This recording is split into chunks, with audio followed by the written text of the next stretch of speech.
오늘 이제 또 우리 계속해서 북왕국에 활동했던 선지자 3명 누구누구라 그랬죠? 요나, 호세아, 아모스, 여호아라고 외우라고 말씀을 드렸습니다. 그래서 우리가 지난주에 두 분에 대해서 공부했습니다. 호세아하고 아모스에 대해서 공부했습니다. 아모스는 어떤 선지자? 어떤 선지자? 별칭이 있다 그랬죠. 공의의 선지자, 또 정의의 선지자. 호세아는 사랑의 선지자. 예. 그래서 우리가 지난주 배운 것처럼 이제 그 북왕국의 예언자들 중에 2명에 대해서 공부했고요. 이제 앞으로도 우리가 계속해서 이제 오늘까지 북왕국 선지자를 끝내고 다음 주부터는 남왕국 선지자들에 대해서 공부할 겁니다. 그래서 원래 이게 제가 순서를 어떻게 잡았었냐면 우리 성경에 나오는 순서대로 선지자들을 준비했었어요. 그러다가 그것보다는 여러분들에게 암기 좀 하기 쉽게 하기 위해서 이렇게 좀 특정 있는 사람들끼리 묶어서 또 주제가 같으면 같이 묶어서 해주는 게 훨씬 더 여러분들이 도움이 되지 않을까 생각을 해서 다시 한번 좀 세팅을 다시 하고 있습니다. 그래서 오늘은 요나서를 공부하는데 다음 주에 나오는 공부도 마찬가지로 요나서가 아주 밀접한 관계가 있습니다. 그래서 이 두 예언서를 비교해 보면 확실히 여러분들의 그 메시지들을 비교 분석을 통해서 여러분의 것으로 만들 수 있기 때문에 그렇게 앞으로 진행하도록 하겠습니다. 먼저 예언서 구분을 지난주 짧게 말씀드렸지만 다시 한번 여러분들에게 도표를 통해서 보여드리도록 하겠습니다. 예언서는 우리가 제가 지난주 말씀드린 것처럼 분량, 많이 내용이 기록됐느냐 적게 되었느냐 그 분량고, 그 다음에 또 한 가지는 선지자들이 얼마나 오랫동안 활동했느냐 그 활동 기간을, 이 두 가지를 가지고 대선지서 또 대예언서 또는 소선지서 또 소예언서라 이렇게 구분한다라고 말씀드렸습니다. 그래서 우리가 대예언서에는 크게 4권의 책이 있습니다. 우리가 잘 아는 것처럼 이사야, 예레미야, 에스겔, 다니엘 이렇게 4권이 그래도 선지서들을 비교해 볼 때 분량들이 좀 많았기 때문에 대선지서로 이렇게 구분을 하고 있고요. 그 다음에 소선지서는 총 12권으로 되어 있습니다. 바로 이제 호세아부터 말라기까지가 우리 성경 순서대로 한다면 그렇게 12권이 이 소선지서다라고 이렇게 크게 분류를 하고 있습니다. 그러니까 이거는 뭐 특별히 외우지 않으셔도 일단 양 가지고 하기 때문에 쉽게 여러분들 이해할 수가 있을 거로 생각이 되어집니다. 그 다음에 우리가 지난주 되게 중요한 얘기 했었죠. 예언서를 볼 때마다 꼭 3가지 단어를 보게 되면 그 예언서의 특징 또 예언서의 어떤 공통된 주제를 확인할 수 있다라고 말씀드렸습니다. 기억나시죠? 첫 번째가 심판, 두 번째가 구원, 세 번째가 축복, 회복, 축복 이렇게 되어 있습니다. 그래서 타락할 때마다 하나님이 경고하시고 그들이 또 듣지 않았을 때 하나님이 심판하시는 그 내용이 항상 예언서에 꼭 들어가 있습니다. 그리고 또 한 가지, 심판과 함께 주어지는 말씀이 구원에 대한 약속입니다. 회복에 대한 약속인데 단 그 회복의 약속은 어떤 사람들을 대상으로? 하나님의 백성, 선민들을 대상으로 그 약속이, 회복의 약속이 주어진다는 사실을 알게 됩니다. 그리고 다는 아니지만 그리고 또 한 가지, 이제 미래에 하나님께서 하나님의 나라를 또 세워나가시는 데 있어서 메시아를 통해서 바로 예수 그리스도를 통해서 이렇게 하나님의 나라가 확 회복되고 하나님의 나라의 축복이 주어진다는 사실들을 우리에게 말씀해 주고 있습니다. 그래서 심판, 구원 또는 회복 또는 축복, 이렇게 여러분들이 중요한 단어를 기억하시면 예언서를 보실 때 항상 이 주제가 절대 벗어나지 않습니다. 거의 90% 이상은 이 예언서가 이 틀을 가지고 기록되기 때문에 그런 관점에서 보시면 될 것 같습니다.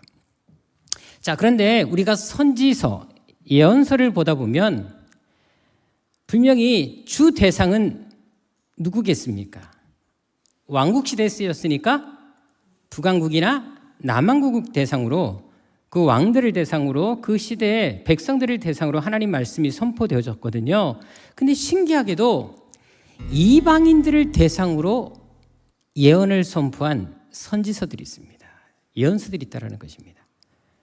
자, 총 16권 중에 이방 나라에 대해서 특별하게 예언을 선포했던 책 3권이 있습니다. 혹시 그 3권이 무엇일까요? 이제 우리가 오늘 배울 요나서가 바로 그 대표적인 것입니다. 바로 아수르의 수도였던 니느웨, 그러니까 아수르라는 나라를 대상으로 이제 메시지를 선포하게 됩니다. 그래서 이 요나가 바로 그 한 책입니다. 그리고 또 한 책이 있습니다. 신기하게도 동일한 나라에 대해서 예언을 합니다. 그 나라가 역시 아수르 나라인데 그 책이 또 하나가 있습니다. 나로 시작합니다. 나훔입니다. 자, 그렇게 외우시면 됩니다.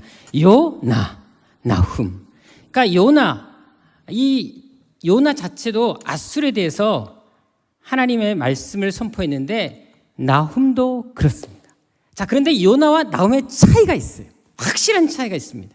그 차이는 나훔 때 배우기는 하겠지만 미리 조금 여러분에게 맛보기를 보여드리겠습니다. 요나는 메시지가 그들이 회개하기를 바라는 마음에서 하나님의 심판의 메시지를 선포하고 그들이 실제로 돌이키게 되는 역사가 나타납니다. 요나의 메시지는 심판이 아니라 회개에 있습니다. 나훔은, 자, 요나와 나훔은 시대적으로 이미 100년의 시간이 있습니다. 근데 회개했던 요나의 메시지를 듣고 변했던 아수르 제국이 그 이후에 전혀 달라지지 않습니다.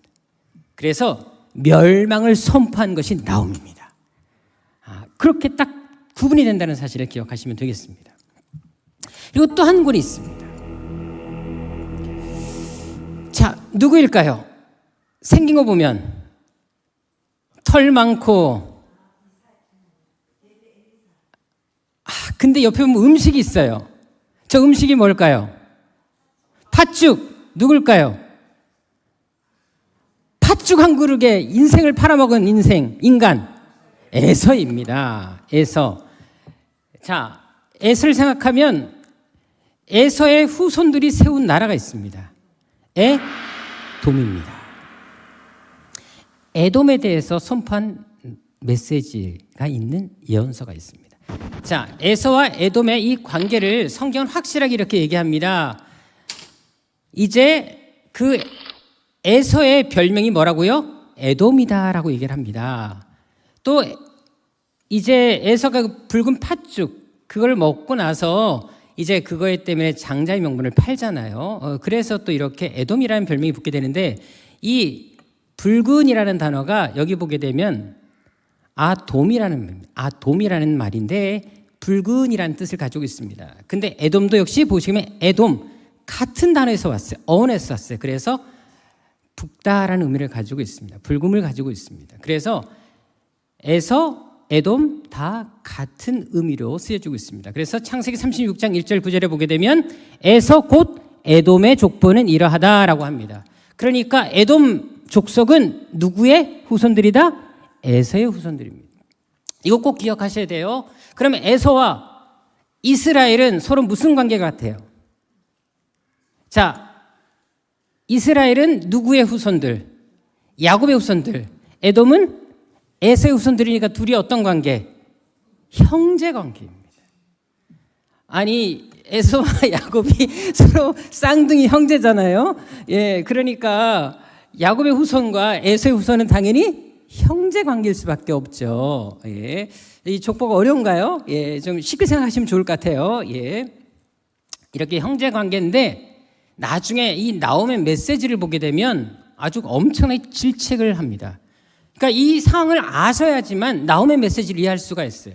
그래서 사실 나홈은 그냥 간단하게 그냥 한 장으로 딱 끝낼 나홈의 얘기해버렸네. 얘기해주면 안 되는데 나중에 얘기해줘야 되는데 나홈이 아니라 지금 나올 이 책.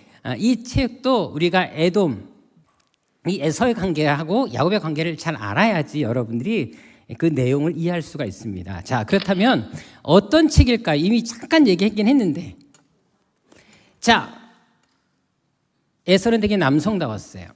지금으로 말하면 오빠 부대가 생길 만한 사람들이었습니다. 그래서 에서가 이 시대에 태어나서 활동했다면 오빠 부대가 창설됐을 텐데, 자, 오빠와 가장 비슷한 예언서 오바댜가 있습니다.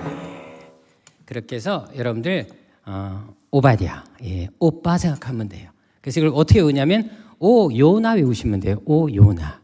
그러면 이방인들을 대상으로 쓰여진 책 3권, 오, 요나 이렇게 하시면 돼요. 그러면 오바댜, 요나, 나훔 이렇게 외우시면 되겠습니다. 외우는 뭐 알려드린 거예요. 제가 그래서 오빠를 괜히 한 게 오바다 하기 쉽게. 그래서 오바다가 무슨 내용인가 여러분 도무지 모르실 수 있기 때문에 에돔에 대해서 멸망을 선포한 메시지가 바로 오바댜구나라고 아시면 됩니다. 특히 오바댜는 우리가 다음번에 배우시겠지만 구약 성경에서 가장 짧은 책입니다.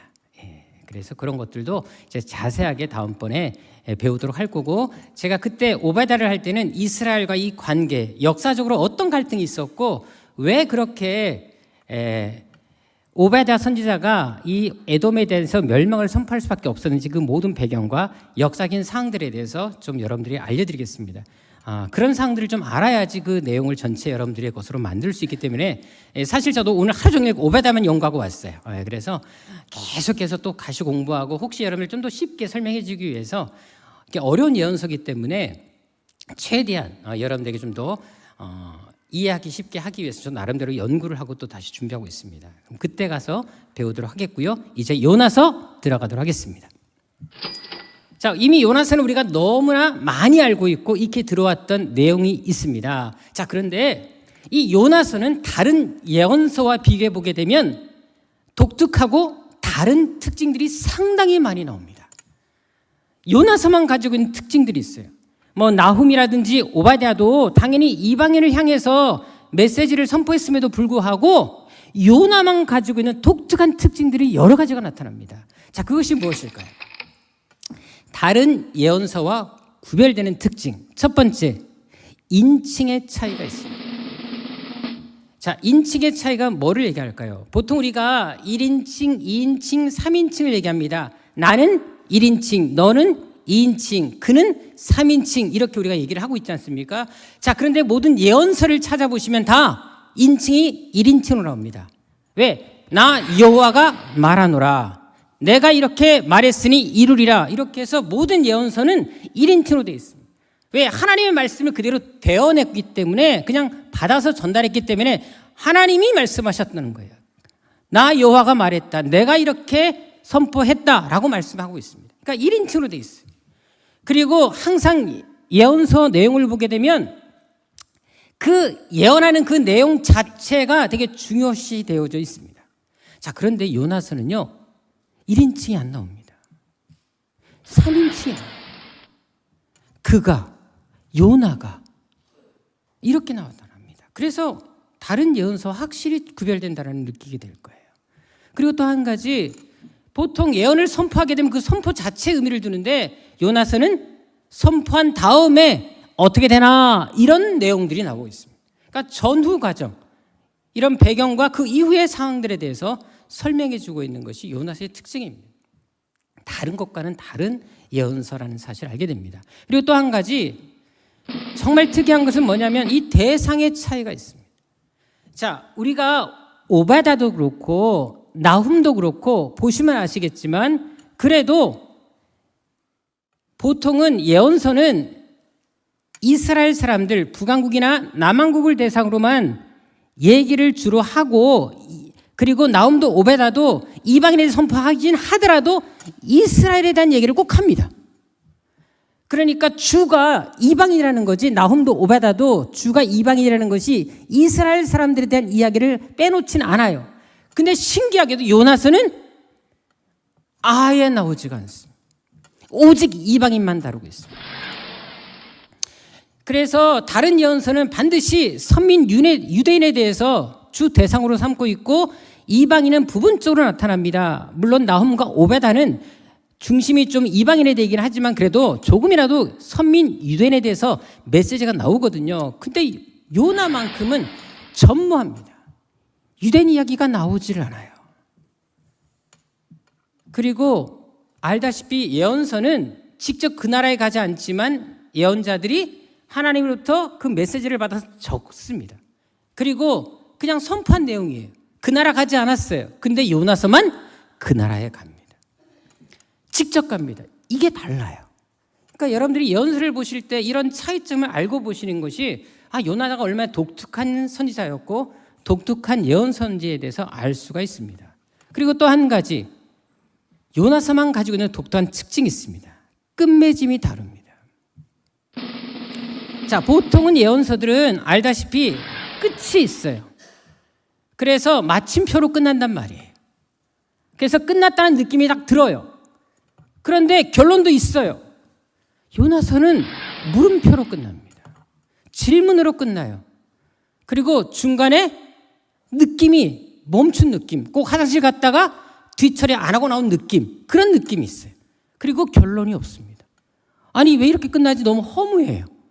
어떻게 됐지? 그 이유가 이렇게 궁금하게 만드는 것이 요나서입니다. 그러니까 확실하게 요나서는 다른 예언서들과 분명한 차이가 있다는 사실을 우리는 알 수가 있습니다. 가장 독특한 점이 있습니다. 그게 뭘까요? 여러분들, 다른 선지자에게 볼 수 없었던 행동을 요나가 한다라는 것입니다. 자, 보통 선지자 하면 느낌이 어때요? 목회자 그러면 딱 느낌이 뺀질거리면 된다 안 된다? 안 되죠. 여러분들 알다시피 그래도 뭔가 선지자 그리고 선교사님 그러면 왠지 좀 거룩하고 좀 뭔가 좀 구별된 삶, 이런 것들이 우리가 원하는 어떤 그런 이상형이 아니겠습니까? 근데 요나의 모습을 보시게 되면 이해할 수 없는 모습이 너무 많이 나타나요. 반항을 너무 잘해요. 여러분들 성경에서 하나님께 반항한 선지자 요나밖에 없어요. 요나가 이렇게 반항을 합니다. 그리고 당돌해요. 할 말 다 합니다. 또 가라면 안 가요. 또 불평도 너무 많아요. 뻑하면 삐져요. 변덕도 심해요. 가장 인간의 기준으로 볼 때는 자격 미달의 사람이 요나였습니다. 야, 그런데 하나님께서 이런 사람을 들어 썼다라는 게 전 너무 신기하지 않습니까? 여러분들, 요나는 한마디로 지 멋대로 사는 인간이었었어요. 근데 하나님이 그런 사람을 선택해서 일꾼으로 세우셨고 선지자로 세우십니다. 저는 이걸 볼 때마다 뭐를 느끼는 줄 아십니까? 예수님께서 12제자를 뽑으실 때도 보게 되면 제자들이 개성이 다 독특해요. 도저히 물과 기름처럼 어릴 수 없는 두 사람, 세리마태와 열심당 시몬을 붙여놓잖아요. 여러분들, 이건 적과 적, 극과 극의 사람들을 만난 거예요. 하신 거예요. 왜 하나님이 여러분들 이 땅에 예수님을 보내셨을 때 평화의 사랑의 사도로 또 십자가의 화해의 사건을 보내셨잖아요. 근데 그 사건을 확실하게 보여준 게 바로 제자들의 선택이었었어요. 이해할 수 없는 인간들을 선택해서 화해시키는 역사를 만들어 가십니다. 공생이 또한 계속 싸웠지만 결국 그들이 그리스도 안에서 나중엔 성령 받고 하나가 되지 않습니까? 이게 참 하나님의 신비고 선택의 신비가 있습니다. 때때로 우리가 어떤 사람을 선택할 때 저 사람은 아직 자기 없는 것 같은데 왜 저 사람 왜 세웠지? 이런 말 하지 마세요. 우리 기준에는 안 맞아도 하나님께서는 그 사람의 미래를 보고 선택하실 때가 있다는 사실입니다. 지금의 상황 가지고 그 사람 판단하시면 안 되는 것이 바로 여기 있습니다. 자, 이렇게 정말 우리 생각에도 도저히 자격 미달인 요나를 하나님이 선택하셨습니다. 근데 하나님 어떻게 하십니까? 이렇게 반항하고 불순종하고 당돌하고 삐지고 변덕 심한 요나에게 그때마다 하나님이 너 한번 맞아볼래? 막 쌍코피 터뜨리고 이러지 하지 않습니다. 어떻게 하십니까? 품습니다. 또 품고 그 다음에 또 다시 설득을 하세요. 그리고 그때가 다정다감하게 또 얘기를 하십니다. 지지리도 말을 안 듣는데도 불구하고 또 다시 설득시키고 또 이해시키는 하나님의 모습 보게 되면 정말 하나님께서 얼마나 위대한 분인지에 대해서 실감할 때가 되게 많습니다. 호세아를 통해서 하나님의 사랑을 알았다면 요나서를 통해서는 하나님의 끊임없는 인내와 또 배려의 마음, 용서의 마음을 또 배울 수가 있습니다. 자, 이제 요나 드디어 하나님께서 이제 북왕국의 선지자였기 때문에 그 당시 북왕국의 수도는 사마리아였습니다. 그래서 이 사마리아에서 니느웨로 가라라고 하나님이 명령하시죠. 제가 노란 글씨들은 지금의 지도에 있는 나라들을 크게 여러분들이 보여준 겁니다. 그러니까 다시스는 지금으로 말하면 스페인에 속해 있었던 땅입니다. 자, 그렇다면 하나님께서 이제 요나에게 목적지를 분명히 니느웨로 얘기하셨습니다. 자, 니느웨는 지금으로 말하면 이라크에 있습니다. 자, 그렇게 해서 여러분들 좀 지도를 좀 이해하실 수 있도록 제가 이렇게 한 거예요. 이거 지도 없는 지도 만들어가지고 하는 게 쉽지가 않았었어요. 잘 보셔야 돼. 고생해서 만들었으니까. 자, 근데 이 니느웨까지, 사마리아에서 니느웨까지 이 지도상으로는 가까워요. 어쩔 수 없었어요. 이게 가는 길을 만들다 보니까 이 화면은 하나고, 근데 실제로 사마리아에서 니느웨까지 거리가 얼마나 될까요? 자, 지도상 볼 때는 가깝게 느껴지죠. 가깝지 않습니다. 여러분들, 니느웨까지 거리 제가 직접 구글 지도로 확인까지 해봤어요. 어느 정도 나올까요? 1270km 나옵니다. 자, 여러분들 1270km 걸어갈 수 있을까요? 사막인데 얼마나 힘들겠습니까? 자, 하나님도 대단하시죠? 이 먼 거리를 가라고 하신 거예요. 차도 없는데. 그러니까 하나님께서 한 영혼을 구원하기 위해서 얼마나 우리가 열정을 쏟아야 되는지를 보여주고 있습니다. 아무리 먼 거리도 구원할 사람 있으면 가라는 것입니다. 이것이 하나님의 마음이에요. 우리 교회가 갖고 있는 이 세상의 비전들도 마찬가지죠. 뭐 세계 아무리 멀어도 가야 할 곳은 가야 됩니다. 섬지방 가야 될 곳은 가야 된다라는 것입니다. 거리가 중요한 게 아니에요. 마음이 중요합니다. 자, 그런데 이 인간이 어디로 갔다? 타시스로 갑니다. 이 타시스까지 거리가 얼마일까요? 육로로 해보면 5,000km가 넘습니다. 이게 상상되세요, 여러분들? 5,000km라는 게. 자, 100길로 하게 되면 3,500km가 넘습니다. 100길로도. 자, 1270km를 가기 싫어서 3,500km 간 사람이 요나예요. 대단하지 않습니까? 우리 상식으로 이해가 되세요? 육지가 좋아요? 배가 좋아요? 육지가 낫죠.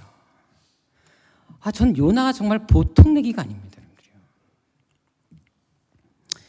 자, 그래서 요나는 이제 욥바로 갑니다.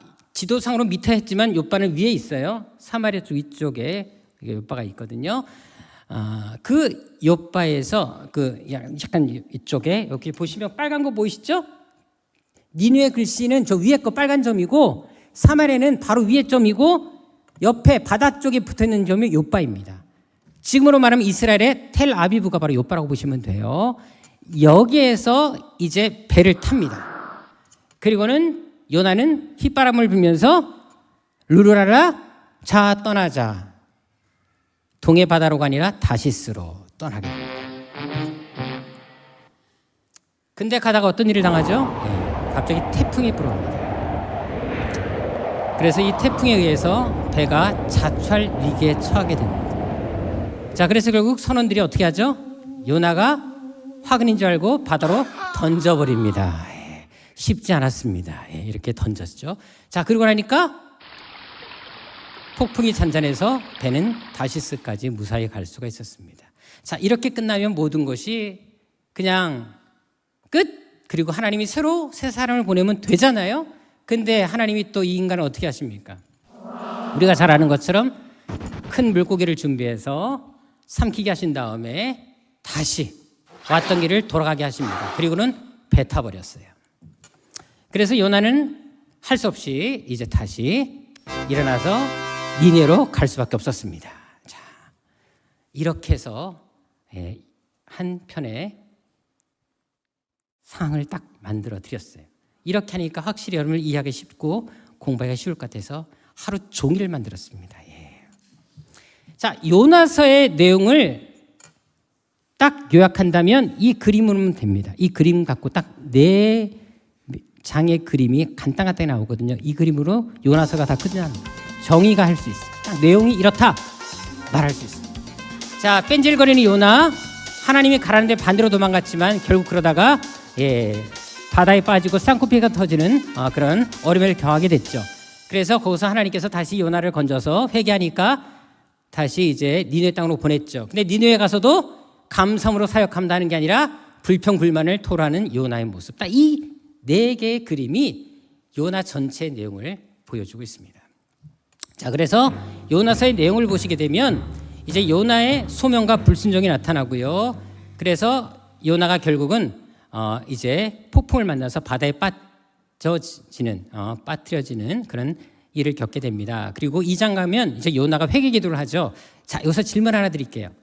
요나가 회개를 정말 했을까요? 거기 보게 되면 엄청나게 회개를 되게 잘한 것처럼 나와요. 근데 여러분들 과연 회개한 게 맞을까요?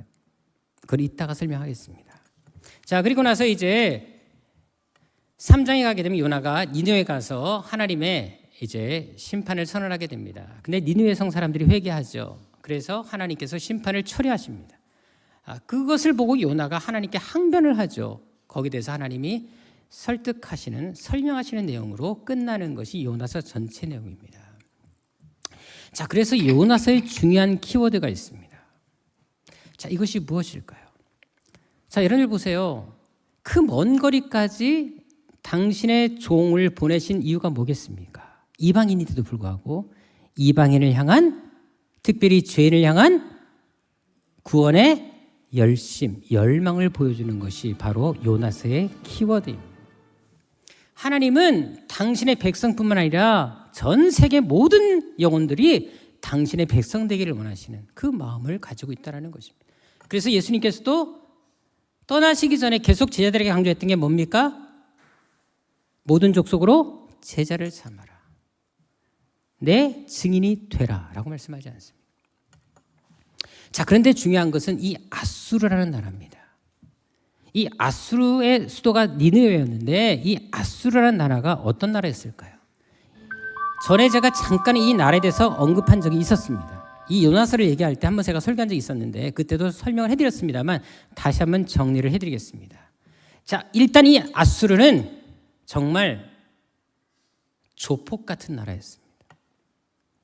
정말 제가 봐도 이런 나라는 세상에 존재하면 안 되는 나라였습니다. 얼마나 잔인했는지 모릅니다. 또 살육을 즐기는 민족이었었어요. 그래서 오죽하면 별칭이 있습니다.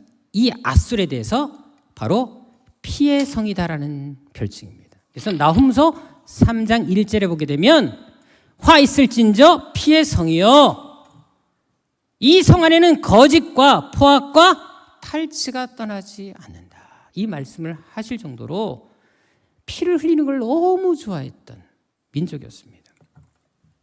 실제로 여러분들 이 사진 기억나십니까? 영국 대형 박물관에 지금도 소장되어 있는 토판인데요. 이 석판에도 보게 되면 어떤 게 있는 줄 아십니까?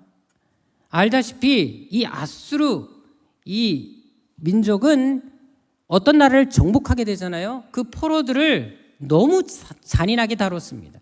그래서 아예 산채로 살가죽을 벗기는 모습을 지금 그린 겁니다. 그리고 더 충격적인 것은 자기 자녀들에게 그것을 직접 보게 합니다.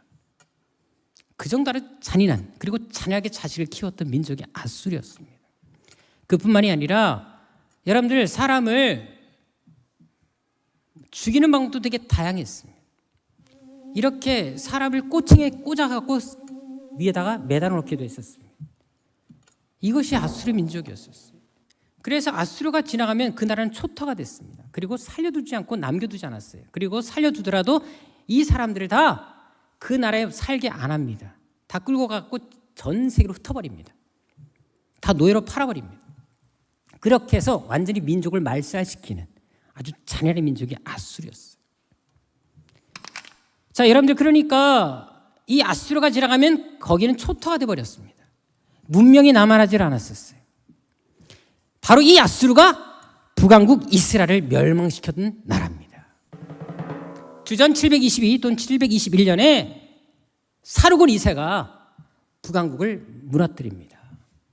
호세아 9년에 철저하게 멸망시켜버리고 말았습니다. 이 호세아는 예언서자가 아니라 북왕국 이스라엘의 마지막 왕 호세아를 얘기합니다. 자, 그러니까 생각해 보세요. 자, 요나 입장에서는 이렇게 잔인한 민족이 멸망하기를 원하겠어요? 안 원하겠어요? 솔직히 요즘에 우리가 뉴스 같은 기사를 보게 되면 우리나라 법이 너무 물러 터졌다라는 생각이 안 듭니까? 좀 너무 심한 인간들을 처벌하지 않아요. 음주운전자들도 그렇고 그리고 살인자들 중에서도 그렇게 잔인하게 사람을 폭행해서 죽게 만드는데도 불구하고 구속도 되지 않은 상태에서 여론이 막 하니까 이제 좀 구속시키려고 그러고 너무 이해가 되지 않습니다. 여러분들 원래 성경적으로 한다면 고의적 살인은 무조건 사형을 시켜야 됩니다. 여러분들. 이게 성경적입니다. 여러분들. 물론 예수님이 용사라고 했지만 그 용서의 개념을 잘 이해하실 필요가 있어요. 중요한 건 여러분들 그런 인간들 정말 살려두면 안 되는 인간들이 있잖아요. 그러니까 요나 입장에서는 아수르가 바로 그런 나라였습니다. 원수 같은 나라였어요. 그러니까 싫어할 수밖에 없죠. 그러니까 요나는 당연히 그 나라가 멸망받기를 원했던 겁니다. 또 요나 당시도 이미 죄악이 극에 달했었어요. 그래서 요나서 1장 2절에 보게 되면 하나님 앞에서 그 악독이 가득 찼대요. 하늘에 사무쳤대요. 그러니까 요나가 도망가게 된 겁니다. 여러분들. 싫은 거예요. 저건 망해야 돼요. 저 나라는 없어져야 돼요. 우리도 솔직히 지금 전 세계 나라 중에 꼭 없어지겠으면 하는 나라 몇 개가 있지 않습니까? 제가 차마 이 공적인 자리가 말을 못하겠어요. 그런 나라가 있단 말이에요. 그런 것처럼 그 나라 중에 하나가 아수르였습니다. 자, 근데도 불구하고 하나님은 이들을 포기하지 않습니다. 이것이 참 놀라운 하나님의 마음이고 놀라운 사랑입니다. 이방인과 죄를 향한 구원의 열망. 이것이 요나서의 가장 중요한 키포인트입니다. 그리고 또 한 가지. 자, 분명히 멸망받을 수밖에 없는 민족이었었어요. 이미 하나님 말씀이 선포됐어요. 40일이면 망한다. 하나님이 말씀하셨으니까 끝났잖아요. 하나님이 선언하시는데 감히 누가 거기에 대해서 반기를 듭니까? 근데 놀랍게도 하나님이 선포하셨지만 하나님이 그 선포한 말씀도 하나님의 뜻도 바뀌는 역사가 있습니다. 어떤 거 할 때? 회개기도 할 때. 회개기도 할 때 하나님은 당신의 뜻을 돌이키십니다. 운명을 바꾸는 기도가 바로 회개기도라는 사실을 아셔야 돼요. 아무리 하나님이 멸망을 선포했다 할지라도 우리가 하나님께 회개기도하면 그 기도를 통해 우리의 운명을 바꾸시고 용서하시는 하나님의 놀라운 큰 엄청난 사랑을 우리는 여기서 볼 수가 있습니다. 극악무도한 죄인까지도 회개할 때 용서하신다는 것입니다. 그래서 요나서 3장 10절에 보게 되면 왕으로부터 시작해서 모든 백성에까지 심지어 짐승에까지 하나님께 회개하니까 하나님께서 그들이 악한 길에서 돌아선 것을 떠난 것을 보시고 뜻을 돌이키사 그들이 돌이키니까 당신의 뜻도 돌이켜 주십니다. 말씀하신 재앙을 내리지 아니하십니다. 여러분들 참 놀랍지 않습니까? 하나님이 인간보의 하나님이 아니라는 사실을 또 한 번 느낄 수가 있습니다. 결국 요나서는요 심판을 위한 책이 아닙니다. 심판보다 구원이 목적이었습니다. 심판을 선언한 것도 돌이키고 구원하기 위한 하나의 방법과 수단이었던 것이지 심판 자체가 목적이 아니었다는 사실을 우리는 알아야 됩니다. 자, 그리고 요나서의 아까 제가 말씀드린 것처럼 끝맺음이 이상하다고 그랬었어요. 다른 예언서들은 거의 다 확실하게 끝이 있는데 요나서는 질문으로 끝냅니다. 근데 그 이유가 뭐겠습니까? 바로 이것 때문에 그렇습니다. 하나님의 마음을 대면하고 있는 거예요. 자, 보세요. 이 큰 성읍 니느웨는 좌우를 분별하지 못하는 자가 12만 명이래요. 애들만 12만 명 있었다고 합니다. 어른들에다 데껴놓더라도 그 아이들의 영혼이 불쌍하지 않냐 그겁니다. 하나님의 마음을 말씀하고 있는 거예요. 내가 어찌 아끼지 않겠느냐. 즉 하나님께서는요 이 생명의 소중함을 누구보다 귀하게 여기십니다. 그래서 어쩔 수 없이 고의적인 살인에 대해서는 사형을 명하신 이유가 바로 여기 있는 것입니다. 생명을 소중히 여기시기 때문에 오히려 사형을 허락하신 것입니다. 결국 한 생명까지도 아끼시는 하나님의 마음을 알게 하시기 위한 책이 요나서입니다. 그래서 하나님께서는 이 질문만으로도 내가 어찌 아끼지 아니하겠느냐 이걸로 끝내버리는 거예요. 이 질문으로 하나님 마음을 다 대변해버렸습니다. 그래서 이걸로 끝내도 충분하기 때문에 더 이상 설명하지 않는 것입니다. 결국 요나서의 주제는 심판이 아닌 구원을 얘기하는 것이고 정죄가 아닌 용서를 말하고 있습니다. 자, 요나를 니느웨에 가게 하신 것도 마찬가지입니다. 저 같으면요 물갈이 했습니다. 그리고 저는 거기 큰 물고기 뱃속에서 한 1년 정도 있다가 꺼냈을 것 같아요. 그리고 꺼내도 바로 니느웨 안 보내고 저 멀리 아주 고생스러운 사막에 보내서 거기서 한 또 10년 있다가 오게 할 것 같아. 완전히 코가 납작해질 때까지.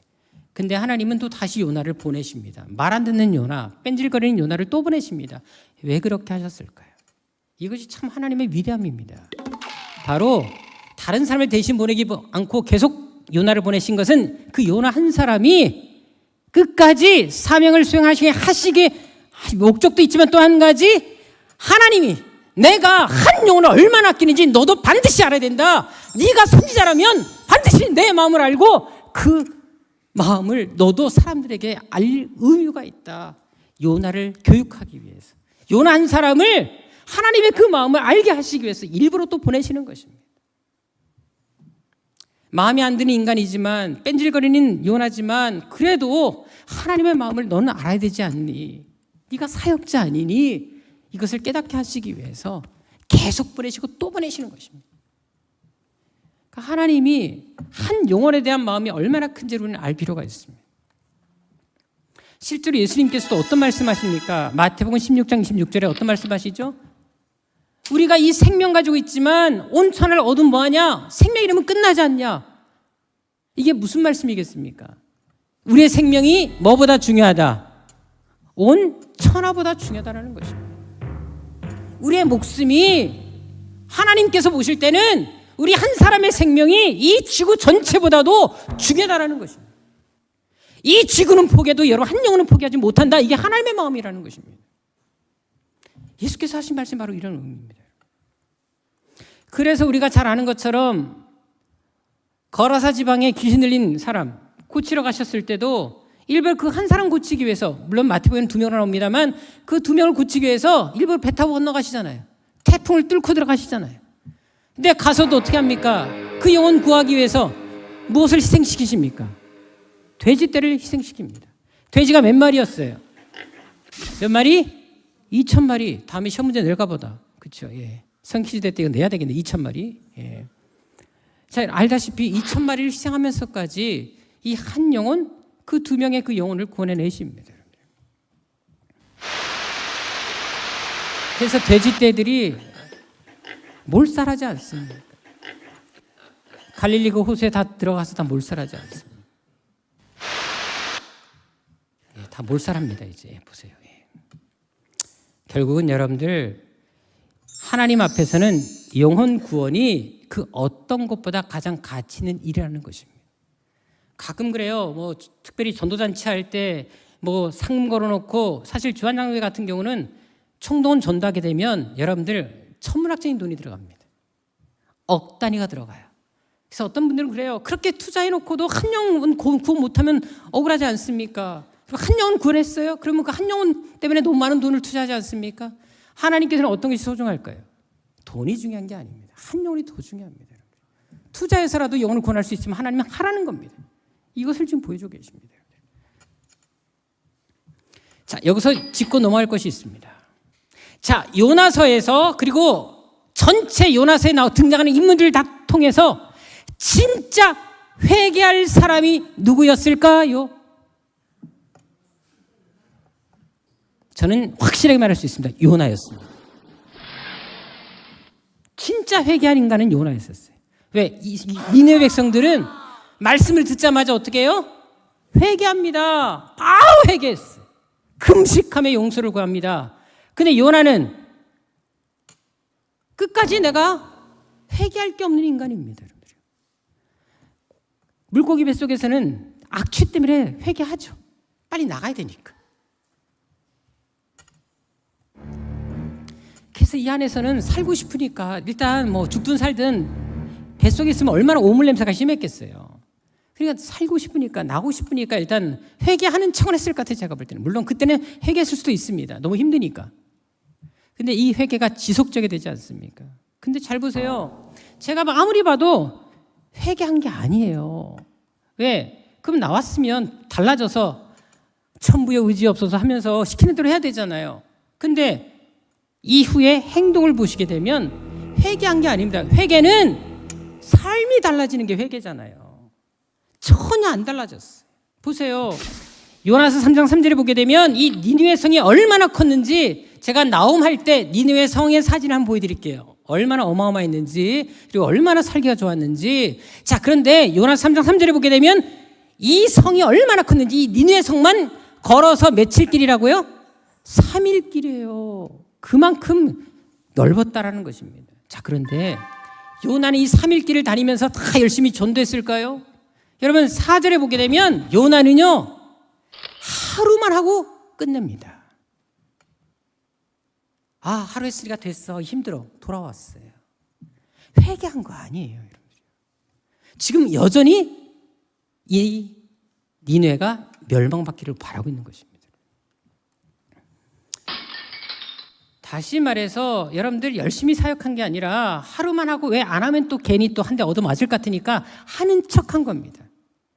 그리고 복음을 딱 전하고 회개에 대해서 선포했지만 진짜 회개하기를 바랬습니까? 우리가 아는 것처럼 여러분들 요나서 4장 5절에 보게 되면 여러분들 요나는 이 성이 망하기를 바랬던 사람이기 때문에 딱 성이 망하기 좋을 만한 곳에 올라가서 딱 지켜봅니다. 언제 망하나 이러고 있어요. 자, 그런데 하나님께서 뜻을 돌이키셔서 재앙을 내리지 않습니다. 자, 그러니까 요나 반응이 어떻게 합니까? 하나님 이렇게 한 영혼을 살리시는 그 마음 이제야 내가 알겠습니다. 나도 이렇게 살겠습니다 하면 얼마나 좋을까요? 근데 바로 어떻게 하죠? 우리가 아는 것처럼 요나서 4장 1절부터 3절에 보게 되면 입이 이만큼 튀어나와가지고 아주 싫어합니다. 하나님, 나 죽고 싶어요. 이런 인간이 어디 있습니까, 여러분들요? 저 같으면 좀 땅속에 좀 묻었다가 꺼냈을 것 같아요. 참 대단하지 않습니까? 하나님께서 근데 또 다시 설득합니다. 여러분들 솔직히 성질을 부렸죠. 만약 선교사죠. 지금 선교사잖아요. 예언자지만 선교사로 간 거잖아요. 선교사 자질이 있다 없다? 없습니다, 여러분들요. 이런 사람이 선교사 되면 어떻게 그 나라가 어떻게 되겠어요, 여러분들요? 만약 우리가 파송한 선교사님이 선교지 가갖고 열심히 사역지 안 돌아다니고 하루만 하고 30일 중에 29일을 놀아요. 영납이 되겠습니까, 여러분들? 지금 똑같은 꼴이 지금 요나를 통해 나타나고 있습니다.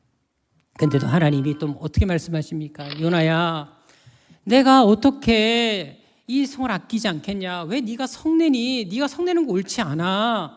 내가 그렇게 이 한 영혼을 살리는 거 내 마음 너무 알지 모르겠니? 설득하십니다. 참 대단하신 하나님이십니다. 끝까지 이해를 시켜요. 너 죽을래? 이러면 끝나잖아요. 또 이해시켜요. 너 내 마음 아직도 모르겠니? 계속 설명하세요. 참 대단하시죠. 자, 또 하나의 난제가 있습니다. 우리가 이미 저번에 제가 여러분들에게 말씀드렸어요. 이것은 다시 한번 정리하기 위해서 제가 설명드리겠습니다. 자, 알다시피 요나가 전혀 낯선 땅에 가서 복음을 전했어요. 메시지를 선포했어요. 하나님의 심판을 선언했어요. 자, 그런데 이들이 바로 듣고 회개합니다. 자, 여러분 상식적으로 이해가 된다 안 된다? 안 되죠. 왜? 지금 낯선 외국인이 지금 우리나라에 들어온 거예요. 그리고 처음 본 인물입니다. 요나가 선자인지도 우린 몰라요. 더구나 이 니느웨는 다른 신들 이미 섬기고 있었어요. 자기들 신이 있었어요. 근데 갑자기 와서도 좋은 얘기한 게 아니라 멸망과 저주를 퍼붓습니다. 여러분들 어떻게 살려둡니까? 죽여야죠. 자, 그런데 신기하게도 이 백성들의 반응입니다. 요나의 메시지를 듣자마자 바로 회개합니다. 어떻게 이럴 수가 있나요? 아니, 요나가 선자라는 사실 알았으면 또 그 이해가 되겠지만 선자라는 것도 몰라요. 더구나 외국인이잖아요. 자존심이 강한 민족이 아수르인데 저 변방에 잘 알지도 못하는 알아도 약소국인 나라에서 왔어요. 여러분들 어떻게 그 사람의 한마디 가지고 왕부터 짐승에게까지 금식을 합니까? 말도 안 되죠. 근데도 중요한 것은 뭐냐면 여러분들 이 성이 무너진다 그러니까 하나님을 믿고, 이게 되게 중요합니다. 실제로 이 시대 때 이들이 자기들의 신을 버리고 하나님을 섬겼다는 기록이 나옵니다. 하나님을 믿습니다. 금식을 선포하죠. 여러분들 놀라운 역사 나타났어요. 어떻게 한마디에 이럴 수가 있습니까? 자기 신을 버렸습니다. 하나님을 섬깁니다. 그리고 왕부터 시작해서 모든 백성, 일부가 아니라 전체가 다 회개를 해버렸어요. 어떻게 이런 일이 가능했습니까? 자, 기억을 더듬어서 그때 되게 중요한 사건이 있었다라고 말씀을 드렸습니다. 자, 먼저 요나가 활동했던 시대의 북왕국 왕은 누구였다? 이제 이거 모르시면 안 되죠? 어느 왕 때? 여로보암 2세라고 말했습니다. 여로보암 2세가 정말 어마어마한 왕이라고 말씀드렸습니다. 하나님 앞에는 평가가 아니지만 세상적으로는 대단한 사람이었다고 말씀드렸었어요. 자, 그런데 이 여로보암 2세가 다스렸던 시기가 언제였을까요? 연대로 하게 되면 BC 790년에서부터 750년경에 여로보암 2세가 이 북왕국을 다스렸습니다. 자, 그렇다면 요 시기에 아수르는 누가 그 나라를 다스렸을까요? 자, 그 통치했던 왕을 보게 되면 이 시기적으로 요나가 언제 어느 왕 때 활동했는지 알게 됩니다. 자, 그런데 그때가 누가 왕이 됐냐? 자, 아수르 왕은 아수르단 3세입니다. 자, 외우기 쉽죠? 아수르단 3세. 여로보암 2세인데 아수르는 아수르단 3세였습니다. 이 아수르단 3세가 바로 BC 771년부터 755년까지 통치하게 됩니다. 바로 이때 요나가 가서 이 메시지를 선포하게 된 것이었습니다. 자, 아까 말씀드렸죠? 사륙은 2세 때 북왕국이 멸망을 당합니다. 자, 이렇게 하나님을 믿고 이 전통이 잘 내려왔으면 아마 북왕국까지 쳐들어오지 않았을 텐데 이걸로 끝나버렸습니다. 그건 나움 때 가서 또 설명을 좀 하도록 하겠습니다. 자, 이 아수르단 3세 때 이 아수르에는 어떤 일이 벌어졌을까요? 자, BC 765년부터 759년 사이에 이 아수르 제국에 전염병이 돕니다. 그래서 많은 사람들이 병에 걸려서 죽어나기 시작했습니다.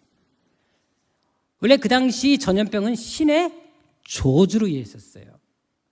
자, 거기다가 대고 이런 시기에, 자, 지금 막 전염병이 일하고 있는 시기에 하필인 계기일식이 일어납니다. 자, 우리가 아는 것처럼 완전히 태양빛이 가려져 버렸어요. 그리고 전 나라가 깜깜해지고 잿빛으로 바뀝니다. 자, 그렇게 되니까 전염병에다가 태양이 빛이 일어요. 자, 어떤 느낌이 들까요? 종말이 왔다 생각하는 겁니다. 당연히 아수르족의 백성들은 이미 종말이 왔다라고 스스로들 실감하고 있었다라는 것입니다.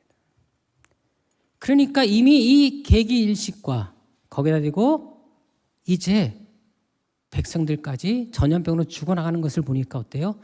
이미 분위기가 민심이 동요되어 있었고 그리고 두려움과 공포에 휩싸여 있었습니다. 바로 이때 요나가서 메시지를 선포한 겁니다. 자, 그러니까 어때요? 이미 마음이 무너져 있었고 열려 있는 상황에서 메시지가 들어오니까 바로 회개가 일하기 시작한 것입니다. 여러분들 중요한 게 있어요. 하나님께서 우리에게 사역을 맡기실 때도 마찬가지입니다. 내가 능력이 없고 부족하고 자격 없어도 뺀질거려도 하나님이 그 일을 맡길 때는 감당할 만한 환경을 만들어 놓고 하신다라는 것입니다. 그래서 우리가 기도하고 감당하는 게 되게 중요합니다. 내 생각이 아니라 하나님의 인도하심을 받는 게 되게 중요하다는 것입니다. 그러니까 하나님은 아무 준비 없이 대책 없이 여러분들을 선택하거나 직분을 맡기시는 것이 아니라는 것입니다. 이미 모든 환경, 사항들을 다 조성해 놓고 순종만 하라는 것입니다. 그래서 우리에게 필요한 것은 하나님의 뜻에 예스 하는 것입니다. 요나서에 강조하는 것이 바로 이것입니다. 자격 없는 인간까지도 선택해서 부르신 하나님, 하지만 그 인간을 사용하실 때는 그의 능력이 아니라 부족하지만 하나님의 능력으로 이 모든 것이 선한 결과 가져오게 하신다라는 것입니다. 내 능력으로 감당하는 것이 아니라 나는 부족하지만 내가 순종할 때 하나님의 능력이 나를 통해 일하게 하시는 것입니다. 우리 새한교회가 바로 그런 모습으로 이 사역들을 하나하나 감당해냈으면 정말 좋겠습니다. 기도하겠습니다.